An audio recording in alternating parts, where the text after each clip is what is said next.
So, can you tell us a little about how you got started in music?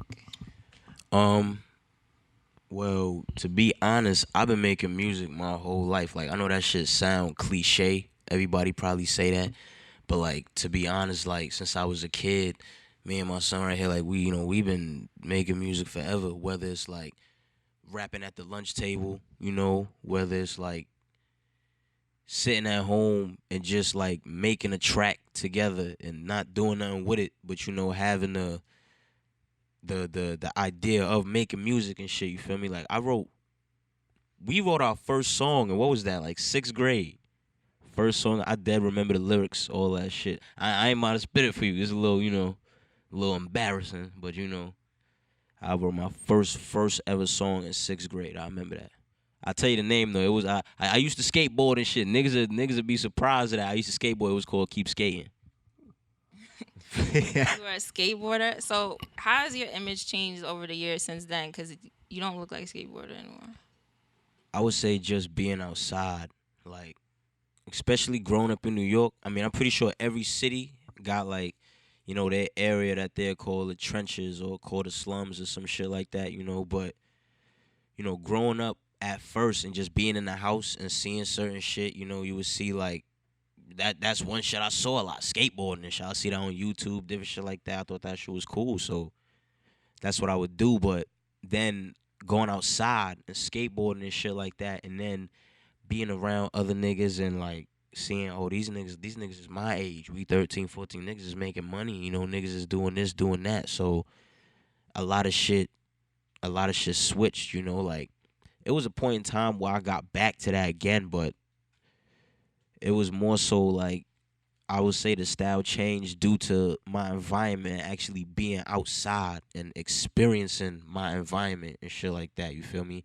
That's when like I got more into like things like basketball and got more into like actually like making music and rapping about like some real shit, because that's what like you hear a lot of these rappers, that's what they talk about, they upcomings, they struggles, life in the streets and shit like that. And I related to that at the end of the day. So the style just kind of switched as I grew up, getting older with the environment that I was growing up in.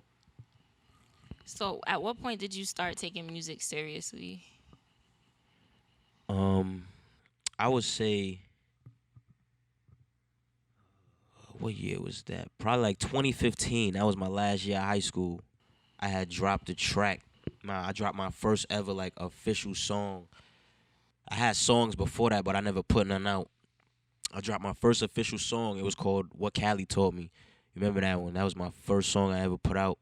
And after that, like the feedback I got from that, I put that out like probably like in the like close to the end of my senior year. And like the feedback I was getting back off of that, like niggas, they was fucking with it, like, yeah, yo, you nice at this shit. I thought I was gonna listen to this shit and it was gonna be some regular washed up shit, but you actually got bars and shit like that. So after like me already believing in myself and the reactions that I was getting, I'm like, yo, let me like, let me take this shit serious. It was always a dream to be a rapper and shit like that, but as I got the love from the shit I was doing, it was like, yo, let me take this shit serious. So, what do you feel like makes you different from other artists? I would say because I feel like every artist is original, but every artist copies to an extent. Because everything that you do, you seen somewhere, you just took a little piece of it. You make it yours in a sense. You combine different little pieces from different places to make your own. But especially on the Brooklyn scene, like with a lot of the drill rappers and like a lot of shit sound the same, I feel like I'm coming through with something that's real refreshing. Excuse me. Something that's really like when you listen to it, it's like, yo, I ain't hear nothing like this in a while. Like this is like some real hip hop shit, but it's not really like just on some hip hop shit because my beat selection is a unique process picking the beats that I spit on and shit like that. So I would say like just the originality and the way that I like to spit, the way that I rap, the wordplay, the way that I put the words together, the way songs flow. When I make projects, I like to actually put them together, make them sound like a masterpiece, or make them sound like it's a movie or a cinematic. Like every song leads into the next song. I'm not just giving y'all this song and then that song and they sound completely different. You would hear this song and when this song end, the next one it'll sound like they just, flowed into each other perfectly. Like it's something underlying there. So you think about like the transitions and everything when you put it together. Yeah, definitely. Like this music shit, honestly, like I take this shit serious. Like I sit there and like I look for the little things, whether it's just like the way a certain snare hit or the way a bass line will be. Like I could get a flow immediately from something small like that. You feel me? So when it comes to like, making the music and shit, I just make sure that like when I hear it is all 100% like it gotta be perfect. My flow gotta be perfect with it. Everything just gotta ride perfectly to where it sound like it's meant to be together.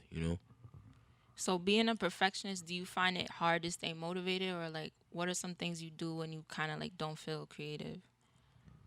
Um, I feel like I'm always in a creative state, but I get what you mean with that question. It's more like I guess I gotta live life. I gotta experience things because the music that I make, that shit comes from like real life experiences, like shit that I'm going through, shit that I've been through, shit that I see my niggas go through. Like I talk about all of that shit. It's just the way that it may be worded is it could be a little cryptic at time. You feel me? But it's it's just putting it all together the right way, I guess. Can you tell us about? I know you're dropping like a sequel to your last project coming up. So can you tell us about your first project and this project and how they fit together? Um, you see, it's funny because my first project that's out right now, it isn't really like my first project. I had like 3 mixtapes out on SoundCloud before, but my style it changed. So I wanted to really like it was at a point where I found how I wanted my sound to be. Like I found how I wanted to sound, how I wanted to flow on these beats, how I wanted the beats to sound, the type of vibe I wanted to give people. So once I started recording those type of tracks and I put the Star Baby album together, those other projects I was like, yo, let me get these out of here. But that Star Baby project is just like even if you listen to it from the first track, the lyrics on there is just a young nigga from the style. I dropped that in 2019. When I'm 24 now, I was 22 when I dropped that. It's just a young nigga growing up in the style, like just seeing shit, experiencing shit, collabing with like a couple artists I know from the style and other artists I linked up with, and my boy right here. You feel me? Shit like that. Just really creating that scene for people and that Star Baby 2. I want to like because a lot of times when people make a sequel to something, it's like, yo, you gotta either make it equal to what you did the first time or it gotta be better.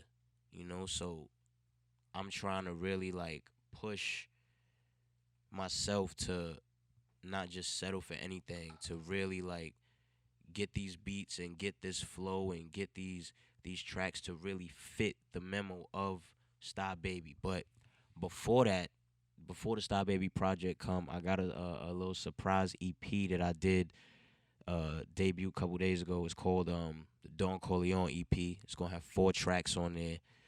So it's just something for the people to see like, where I've been, how I've elevated, what I've been working on.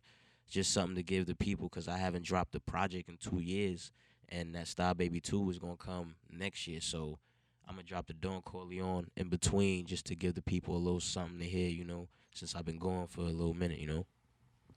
And do you have anybody you kind of dream about collaborating with in the future, like bigger artists? Oh man, like I remember I was talking to I was on an interview with my bro Vontae NYC. Shout out Vontae, and he asked me like, what is like my dream collabs for my debut like studio album. I got a couple. Like one of my number one collabs, I wanna get Fantasia on a song. I want her to do a hook for me. Like I wanna make some real smooth, some real fly. I love I fuck with Wiz Khalifa. I don't know if a lot of people like know like Wiz Khalifa back in the day when he dropped like Cushion Orange Juice and Cabin Fever One, shit like that. Wiz used to be a different nigga back in the day. So Wiz, that's a big inspiration on like the way I rap too. Like a lot of my flows came from how the old Wiz used to be and shit like that. And like Rick Ross. Rick Ross and MMG and them niggas, that's the goal right there. And untouchable. You know, the class, the finesse, the elegance is some player shit. I fuck with it. So mainly those three, those are probably my top three right now.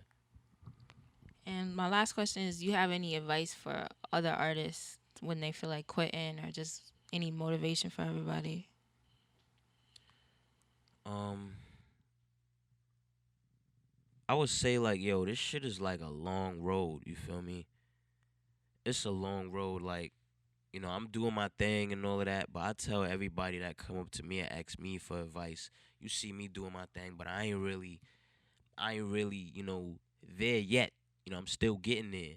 So, I'm still going through those ups and downs and those woes and different shit like that. But all I would really say is make sure you believe in yourself.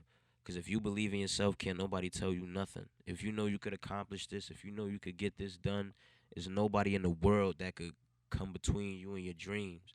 And I heard Rick Ross say this. He said, when you talk about your dreams and when other people talk about their dreams, make sure that the look in your eyes is different than everybody else's in the room. Make sure that people could feel what you talking about, not only from your words, but how you look, how that look in your eyes is, that stare that you give out everybody when you talking about it. Because that's how they know that you for real. That's how they know that they could really believe in you. And shit like that, a person will never forget you for just your energy.